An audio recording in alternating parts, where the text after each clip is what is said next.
오늘의 사연은 하버드 출신의 의학 박사 한 명이 아무도 예상치 못한 이유로 한국행 비행기에 오른 이야기입니다. 그가 찾은 건 단순한 기술이 아니었습니다. 그리고 처음에는 의심으로 시작된 여정이었죠. 그리고 며칠 뒤 그는 말없이 고개를 숙였습니다. 한국은 단지 뛰어난 나라가 아니었습니다. 그는 이제 그 나라를 이렇게 부릅니다. 세계의 심장. 그가 본 건 무엇이었을까요? 지금 함께 확인해 보시죠. 영상 시작 전에 구독과 좋아요를 눌러주시면 더 좋은 감동 영상을 보실 수 있습니다. 저는 WHO 보고서를 읽다가 삼성바이오로직스라는 이름을 발견했습니다. 순간 눈을 의심했죠. 한국 기업이 세계 바이오의약품 시장에서 선두주자라니. 하버드에서 의학 박사 학위를 받고 글로벌 제약회사에서 10년간 일해온 제게. 이것은 쉽게 믿기 어려운 현실이었습니다. 한국? 복제약이나 만드는 나라잖아. 제 사무실 창밖으로 보스턴의 겨울 하늘이 무겁게 내려앉아 있었어요. 손가락으로 태블릿을 몇 번 두드려 검색해보니 삼성바이오로직스는 세계 최대 규모의 바이오의약품 생산시설을 보유하고 있다고 하네요. 하지만 마음 한구석에선 여전히 의심이 남았습니다. 바이오시밀러, 즉 복제약이라면 원래 약보다 품질이 떨어질 수밖에 없지 않을까요? 전 직접 확인해봐야겠습니다. 그날 밤 저는 WHO 아시아 태평양 자문위원으로서 공식 방문을 요청하는 이메일을 보냈어요. 그리고 열흘 후 인천행 비행기에 몸을 실었죠. 비행기 안에서도 계속 자료를 들여다보며 의구심을 떨쳐내지 못했습니다. 복제약은 결국 복사본일 뿐인데 그것이 어떻게 원본과 동일한 효과를 가질 수 있을까요? 더구나 첨단 의약품 분야에서 한국이라는 나라가 무슨 역할을 한다는 건지. 창밖으로 구름이 천천히 흘러갔습니다. 저의 편견도 그렇게 흘러가길 바라면서 기내식을 앞에 두고 잠시 생각에 잠겼어요. 만약 제 생각이 틀렸다면 수많은 환자들에게 더 저렴한 약을 공급할 수 있게 되는 것 아닐까요? 하지만 그것이 진짜로 가능할까요? 한쪽에는 우려와 의심이, 다른 한쪽에는 희망과 호기심이 자리했습니다. 그 사이에서 저는 14시간의 비행을 시작했죠. 한국으로 향하는 이 여정이 단순한 출장이 아닌 제 인생의 전환점이 될 것이라고는 그때는 상상도 못했습니다. 인천국제공항에 도착한 순간부터 저는 놀라움의 연속이었어요. 공항 검역 시스템의 효율성은 압도적이었습니다. 미국의 JFK나 유럽의 히드로 공항에서 경험했던 지루한 대기 시간은 여기에선 찾아볼 수 없었죠. 이 정도 규모의 공항에서 어떻게 이렇게 빠르게 처리가 가능한 건가요? 제가 안내 직원에게 물었습니다. 저희는 시스템이 사람을 기다리게 하지 않아요. 사람이 시스템을 기다리는 것도 아니고요. 함께 흐르는 거죠. 이 답변이 단순한 공항 시스템에 관한 이야기가 아니라는 것을 깨닫는 데는 오래 걸리지 않았어요. 공항에서 송도로 향하는 길, 인천대교를 건너며 창밖으로 펼쳐진 풍경은 마치 미래도시를 보는 듯 했습니다. 바다 위에 우뚝 선 다리, 그리고 그 너머로 보이는 고층 빌딩들. 모든 것이 체계적으로 계획된 듯 했죠. 이 도시는 처음부터 바이오 산업을 염두에 두고 설계됐습니다. 운전기사님이 자랑스럽게 말했어요. 송도는 인천공항과 가깝고 물류가 편리하게 움직일 수 있는 구조예요. 생명을 다루는 산업에선 시간이 곧 생명이니까요. 송도 센트럴파크에 잠시 들러 휴식을 취하던 중 실수로 벤치에 제 가방을 두고 카페로 이동했습니다. 20분 후에 깨달았을 때는 이미 가방을 포기하고 있었어요. 하지만 공원 안내소에 문의했더니 누군가 가방을 맡겨뒀다고 하더군요. 가방을 돌려받으며 작은 메모를 발견했습니다. 외국에서 오신 것 같아 걱정하실까봐 빨리 맡겨뒀어요. 한국 여행 즐겁게 하세요. 그 순간 저는 깊은 감동을 느꼈습니다. 이것은 단순한 분실물 반환이 아니라 한 사회의 신뢰와 배려가 자연스럽게 작동하는 모습이었죠. 제가 보러 온 것은 첨단 시스템이었습니다. 그런데 지금 저는 사람을 보고 있었어요. 시스템 속에 녹아든 인간적인 가치를 말이죠. 호텔로 돌아오는 길에 생각했습니다. 만약 사회 시스템이 이렇게 작동한다면 그들이 만드는 의약품 시스템은 어떨까요? 내일 방문할 삼성바이오로직스에 대한 기대가 커졌습니다. 편견의 벽이 서서히 허물어지기 시작했어요. 아침 일찍 삼성바이오로직스 플랜트에 도착했습니다. 입구에서 저를 맞이한 수연 디렉터는 차분하면서도 자신감 넘치는 모습이었어요. 드레이크 박사님, 먼저 저희 시설을 둘러보시죠. 질문은 나중에 하셔도 좋습니다. 무균실에 들어가기 위해 방진복으로 갈아입는 동안 이 정도의 엄격한 절차는 미국의 최고급 연구시설에서나 보던 것이라 생각했어요. 하지만 이건 연구실이 아니라 공장이었습니다. 그것도 매일 수백만 도스의 의약품을 생산하는 공장이죠. 유리창 너머로 보이는 생산 라인은 마치 살아있는 유기체처럼 움직이고 있었습니다. 수많은 파이프와 탱크 그리고 자동화된 로봇들이 조화롭게 작동하고 있었어요. 바이오 의약품은 살아있는 세포를 통해 만들어지기 때문에 온도와 습도, 산소 농도까지 모든 환경이 완벽하게 제어되어야 합니다. 이 세포들은 24시간 내내 단백질을 생산해요. 잠시라도 환경이 변하면 모든 것이 무의미해지죠. 그래서 저희는 공장을 심장이라고 부릅니다. 멈추면 안 되니까요. 수연의 설명을 들으며 저는 점점 더 놀라워졌어요. 이곳에서 생산되는 바이오시밀러는 단순한 복제약이 아니었습니다. 생명공학 기술의 정수였죠. 원본 약품과 분자 수준에서 거의 동일한 특성을 가지면서도 더 효율적인 생산 방식으로 비용을 낮출 수 있었던 것입니다. 이건 단순한 공장이 아니라 세계의 생명선이네요. 감탄하며 말했습니다. 수연은 잠시 멈추더니 깊은 눈빛으로 저를 바라봤어요. 저희는 약을 만드는 게 아니라 생명을 늦추지 않게 지켜주는 시간을 만드는 거예요. 암 환자에게 한 달의 시간은 가족과의 마지막 여행일 수도 있고 아이의 졸업식일 수도 있습니다. 그 소중한 시간이 약값 때문에 포기되어선 안 된다고 생각해요. 그 말에 제 가슴이 묵직해졌습니다. 몇 년 전 제 환자 중 한 명이 약값을 감당하지 못해 치료를 포기했던 기억이 떠올랐어요. 그때는 대안이 없었습니다. 하지만 지금 이곳에서는 대안이 만들어지고 있었죠. 플랜트 투어를 마치며 저는 더 이상 이곳을 복제약 공장으로 보지 않게 되었습니다. 이곳은 과학과 공학 그리고 인간의 소망이 만나는 곳이었어요. 그리고 그 중심에는 멈추지 않는 심장처럼 작동하는 한국의 기술력이 있었습니다. 회의실에 앉아 수연과 연구팀의 브리핑을 듣고 있었습니다. 그들은 자신들이 개발한 바이오시밀러 항체 약물의 임상 데이터를 차분히 설명했어요. 효능, 안전성, 면역원성 모든 지표가 원본 약품과 놀랍도록 유사했습니다. 하지만 제 마음속에는 여전히 의문이 남아있었죠. 논리적으로는 이해되지만 감정적으로는 받아들이기 어려웠어요. 결국 참지 못하고 질문을 던졌습니다. 솔직히 말씀드리자면 이 약 미국 환자에게 정말 써도 되는 건가요? 제 환자라면 불안할 것 같은데요. 회의실이 순간 조용해졌어요. 수연은 잠시 저를 바라보더니 천천히 말했습니다. 그 질문 10년 동안 매일 받았습니다. FDA, EMA, 그리고 전 세계 규제기관들이 똑같이 물었죠. 그래서 저희는 더 많은 테스트를 했고 더 엄격한 기준을 적용했습니다. 하지만 드레이크 박사님, 한 가지 물어보고 싶네요. 누군가의 아이가 살았다는 그 약이 진짜가 아닐 수도 있다는 말 직접 해보시겠어요? 그 말에 저는 할 말을 잃었습니다. 수연의 눈에서는 전문가로서의 자부심과 함께 인간으로서의 따뜻함이 느껴졌어요. 그녀는 단순한 연구원이 아니라 생명을 지키는 수호자였습니다. 저희가 만드는 약은 실험실에서 끝나지 않아요. 실제 환자들의 삶에 닿습니다. 그들에게 약이 효과가 있는지 부작용은 없는지 그들의 생명을 책임지는 일이죠. 이것은 단순한 비즈니스가 아닙니다. 한국인들의 완벽주의적 접근 방식과 끈기를 직접 목격하니 제 의심은 점점 부끄러움으로 변해갔어요. 세계적 수준의 연구 데이터, 엄격한 품질 관리, 그리고 무엇보다 그들의 진정성 앞에서 저는 고개를 숙일 수밖에 없었습니다. 제 편견 때문에 믿을 수 없어서 정말 죄송합니다. 수연은 따뜻하게 미소 지었어요. 괜찮습니다. 의심하는 것은 과학자의 본능이니까요. 다만 그 의심이 새로운 가능성을 차단하지 않았으면 합니다. 특히 환자들의 삶과 직결된 문제라면 말이죠. 회의가 끝나고 호텔로 돌아오는 길에 저는 계속해서 수연의 말을 떠올렸습니다. 의심이 새로운 가능성을 차단하지 않도록 과연 저는 얼마나 많은 가능성을 제 편견으로 차단해왔던 걸까요? 한국이라는 나라에 대해 그리고 이곳에서 만들어지는 의약품에 대해 얼마나 좁은 시각을 가지고 있었던 걸까요? 그날 밤 저는 호텔 창문을 통해 송도의 불빛을 바라보며 깊은 생각에 잠겼습니다. 여기서 만들어지는 약이 세계 각국으로 퍼져나가 수많은 사람들의 생명을 구하고 있다는 사실을 실감하기 시작했어요. 호텔 방 침대에 누워 천장을 바라보며 5년 전의 고통스러운 기억이 떠올랐습니다. 제 환자였던 에밀리, 16살의 소녀가 희귀 자가 면역 질환으로 투병하고 있었죠. 새로 승인된 항체 치료제가 그녀에게 효과가 있을 거라고 확신했지만 문제는 비용이었어요. 당시 그 약은 1년 치료에 32만 달러였습니다. 선생님, 우리가 할 수 있는 다른 방법은 없나요? 에밀리의 어머니가 떨리는 목소리로 물었던 기억이 생생해요. 집을 팔더라도 그 돈을 마련할 수 없어요. 저는 아무런 대답도 하지 못했습니다. 의학적으로는 치료법이 있었지만 현실적으로는 접근할 수 없었죠. 결국 에밀리는 3개월 후 세상을 떠났습니다. 제가 할 수 있는 일은 고통을 줄여주는 것뿐이었어요. 그날 밤 저는 의사로서의 제 역할에 깊은 회의를 느꼈습니다. 무슨 소용이 있을까요?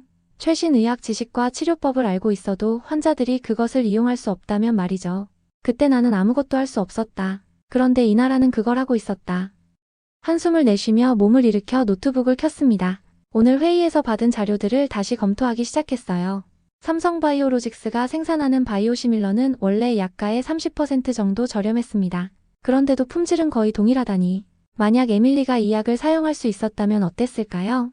저는 자료를 더 깊이 파고들었습니다. 한국의 바이오의약품 산업이 어떻게 시작되었는지, 어떤 과정을 거쳐 세계적 수준에 도달했는지, 그들은 단순히 복제하는 것이 아니라 더 나은 생산 방식을 개발하기 위해 끊임없이 혁신해왔던 것이었죠.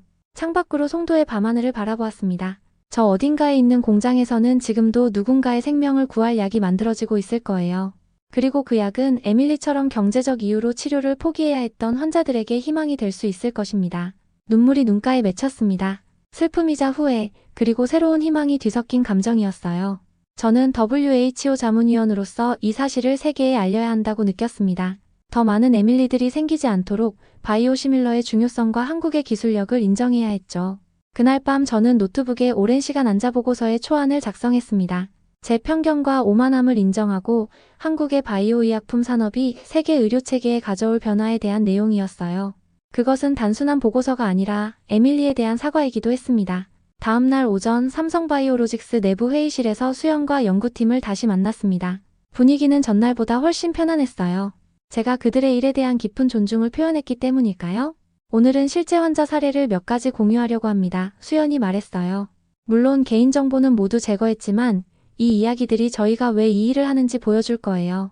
그때 수연의 태블릿에 알림이 왔습니다. 잠시 확인한 후 그녀는 놀란 표정으로 저를 바라봤어요. 방금 미국 애틀랜타에서 한 어머니가 메일을 보내었네요. 공개해도 된다고 허락했습니다. 읽어드려도 될까요? 저는 고개를 끄덕였습니다. 수연이 천천히 메일을 낭독하기 시작했어요. 안녕하세요. 저는 사라 윌슨이라고 합니다. 제 딸 리디아는 희귀 자가면역 질환으로 진단받았습니다. 미국에서는 치료제 가격이 너무 높아 포기할 뻔했어요. 하지만 의사가 한국에서 만든 바이오시밀러 약을 추천해 주셨고 보험사에서도 이를 허용했습니다. 당신들의 약 덕분에 제 딸은 어제 12번째 생일을 맞았습니다. 감사의 마음을 어떻게 표현해야 할지 모르겠습니다. 회의실이 조용해졌습니다. 저는 눈을 감았어요. 에밀리가 떠올랐기 때문입니다. 그녀도 이 약을 만날 수 있었다면 아마 지금 16번째 생일을 맞이했을지도 모릅니다. 이것이 저희가 매일 출근하는 이유입니다. 수연이 부드럽게 말했어요. 통계나 수치가 아니라 리디아 같은 아이들 때문에 저희는 이 일을 합니다. 저는 고개를 들어 그들을 바라보았습니다. 연구원들의 눈에서 자부심과 헌신이 빛나고 있었어요. 그들에게 이것은 단순한 직업이 아니라 사명이었던 것이죠. 한국은 싼 약을 만든 게 아니라 생명의 값을 매기지 않았던 것이군요. 제 말에 수연이 잠시 생각에 잠기더니 대답했습니다. 저희는 경험했으니까요. 경제적으로 어려웠던 시절, 약을 구하지 못해 사랑하는 사람을 잃는 아픔을. 그래서 누구나 치료받을 권리가 있다고 믿습니다. 기술은 소수를 위한 특권이 아니라 모두를 위한 도구가 되어야 하죠. 그날 오후 제품 출하 현장을 방문했습니다. 엄격한 품질 검사를 통과한 의약품들이 전 세계로 발송되기 위해 준비되고 있었어요. 각 패키지에는 바코드가 찍혀 있었는데 수연의 설명에 따르면 이를 통해 생산부터 환자에게 전달되는 순간까지 추적이 가능하다고 했습니다. 혹시 부작용이 보고되면 즉시 어느 배치에서 문제가 있었는지 확인할 수 있어요. 환자의 안전이 최우선이니까요. 저는 그 말에 깊이 공감했습니다. 의사로서 환자의 안전보다 중요한 것은 없었으니까요. 그리고 이제 이 한국 기업이 제가 지키지 못했던 환자들을 위해 일하고 있다는 사실에 묘한 위로를 느꼈습니다. 한국에서의 마지막 날, 저는 수연과 함께 송도 센트럴파크를 걸었습니다. 며칠 전 제가 가방을 잃어버렸다가 찾았던 그 장소였죠. 이제는 모든 것이 다르게 보였어요. 첫날에는 단순한 공원으로만 보였던 이곳이 이제는 한국인들의 신뢰와 배려가 담긴 장소로 느껴졌습니다. 사실 처음 이곳에 왔을 때 저는 의심과 편견으로 가득 차 있었어요. 제가 고백했습니다. 한국이라는 나라를 복제하는 곳, 따라하는 곳으로만 봤었죠. 수연은 미소를 지으며 듣고 있었어요. 나는 이 나라를 의심했고 평가하러 왔습니다. 그런데 지금은 진심으로 사과하러 갑니다. WHO에 돌아가면 바이오시밀러와 한국의 기술력에 대한 인식을 바꾸기 위해 최선을 다할 거예요. 바람이 불어 공원의 나무들이 살랑거렸습니다. 수연은 잠시 생각하더니 말했어요. 드레이크 박사님, 저희는 사과받을 일을 한 것이 아닙니다. 그저 해야 할 일을 했을 뿐이에요. 하지만 박사님처럼 영향력 있는 분이 인식을 바꿔주신다면 더 많은 환자들이 혜택을 받을 수 있겠죠. 제가 어떻게 도울 수 있을까요? 진심으로 물었습니다. 단순히 복제약이라는 단어를 넘어서서 바이오시밀러의 가치를 알려주세요. 이것이 단순한 비용 절감이 아니라 의료 접근성의 문제라는 것을, 그리고 한국이 이 분야에서 선도적인 역할을 하고 있다는 사실을요. 저는 고개를 끄덕였습니다. 이제는 제가 해야 할 일이 분명했어요. 한국에서의 경험을 통해 저는 의사로서 그리고 인간으로서 성장했다고 느꼈습니다. 좁은 시야와 편견이 얼마나 많은 가능성을 차단할 수 있는지 깨달았죠. 수연 씨, 이곳에서 보낸 시간은 제 인생에서 가장 값진 경험 중 하나였습니다. 세계가 한국에게서 배울 점이 정말 많네요. 해가 지기 시작하며 센트럴파크의 조명이 하나둘 켜졌습니다. 이 도시는 밤에도 멈추지 않고 움직이고 있었어요. 마치 심장처럼 말이죠. 내일 귀국하면 바로 보고서 작성에 착수할 겁니다. 바이오시밀러의 중요성과 한국의 기술력에 대해 편견 없이 진실만을 담아서요. 수연과 작별 인사를 나누며 저는 마음속으로 다짐했습니다. 더 이상 국가나 출신에 대한 편견 없이 오직 과학적 사실과 환자의 이익만을 고려하겠다고요. 그것이 진정한 의학의 정신이니까요. 호텔로 돌아와 짐을 싸면서 저는 창밖으로 펼쳐진 송도의 밤 풍경을 바라보았습니다. 첨단 기술과 인간적 가치가 공존하는 이 도시는 제게 새로운 시각을 선물해 주었어요. 그리고 저는 그 시각을 세계와 나눌 준비가 되어 있었습니다. 보스턴으로 돌아온 지 한 달, WHO 회의실에서 저는 제 보고서 발표를 마무리하고 있었습니다. 화상으로 연결된 수연과 삼성바이오로직스 팀도 함께 자리했어요. 결론적으로 한국의 바이오시밀러 산업은 단순한 제약 비즈니스가 아닙니다. 이것은 전 세계 환자들의 의료 접근성을 혁명적으로 변화시킬 수 있는 게임 체인저입니다. 발표가 끝나고 많은 질문이 쏟아졌어요. 여전히 의심의 시선도 있었지만 그것은 제가 한 달 전에 가졌던 것과 같은 편견이었죠. 저는 인내심을 갖고 하나하나 답변했습니다. 제 생각도 그랬습니다. 복제약은 가짜 아닐까? 하고요. 하지만 송도에서 제 눈으로 직접 본 것은 가짜가 아니라 혁신이었습니다. 그들은 복제하는 것이 아니라 더 나은 방법을 개발하고 있었어요. 회의가 끝난 후 저는 제 사무실로 돌아와 창밖을 바라보았습니다. 보스턴의 겨울이 시작되고 있었어요. 제 책상 위에는 한국에서 가져온 작은 기념품이 놓여 있었습니다. 수연이 선물해준 크리스탈 모형이었죠. 그 안에는 미니어처 송도 센트럴파크가 담겨 있었어요. 태블릿을 열어 최신 뉴스를 확인했습니다. 송도에서 출하되는 백신과 바이오시밀러 약품들이 세계 곳곳으로 퍼져나가고 있다는 기사였어요. 아프리카의 소외된 지역, 남미의 시골 마을, 그리고 미국의 의료 사각지대까지 한국의 의약품이 닿지 않는 곳이 없었습니다. 그리고 그 기사 아래에는 또 다른 소식이 있었어요. 한국의 바이오시밀러 덕분에 치료를 받을 수 있게 된 환자들의 이야기였습니다. 그 중에는 에밀리와 비슷한 상황에 처했지만 다행히 적절한 약을 구할 수 있었던 소녀도 있었죠. 눈물이 제 눈가에 맺혔지만 이번에는 슬픔이 아닌 희망의 눈물이었습니다. 저는 에밀리를 구하지 못했지만 그녀와 같은 상황의 다른 아이들은 이제 희망이 있었으니까요. 제 휴대폰이 울렸습니다. 수연이었어요. 보고서 잘 봤습니다. 드레이크 박사님. WHO의 지지는 저희에게 큰 힘이 될 거예요. 아닙니다. 제가 감사해야죠. 세상을 다르게 볼 수 있게 해주셔서요. 통화를 마치고 다시 창밖을 바라보았습니다. 세계는 지금 큰 변화의 시기를 겪고 있었어요. 팬데믹, 기후 위기, 그리고 수많은 도전들.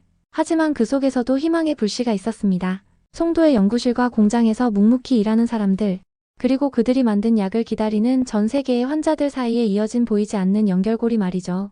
세계가 멈췄을 때 한국은 뛰고 있었다. 제가 작은 목소리로 중얼거렸습니다. 그것은 단순한 관찰이 아니라 깊은 감사의 표현이었어요. 제 눈앞에 펼쳐진 보스턴의 풍경 너머로 저는 지구 반대편에 있는 송도의 빛나는 모습을 그려볼 수 있었습니다. 지금 이 순간 세계의 심장은 한국에서 뛰고 있다. 그 말을 하는 순간 저는 제가 단순한 관찰자가 아니라 이 변화의 일부가 되었다는 것을 느꼈습니다. 에밀리처럼 약값 때문에 치료를 포기해야 했던 환자들이 더 이상 생기지 않도록 저는 의사로서 목소리를 내기 시작했어요. 그리고 그 여정의 시작점은 한국이었습니다. 제 책상 위 크리스탈 모형 속 미니어처 센트럴파크가 창문으로 들어오는 햇빛에 반짝였습니다. 마치 저에게 이 이야기가 끝이 아닌 시작이라고 말하는 듯 했어요. 한국과 세계를 연결하는 이 여정에서 저는 이제 막 첫걸음을 내디딘 것뿐이니까요.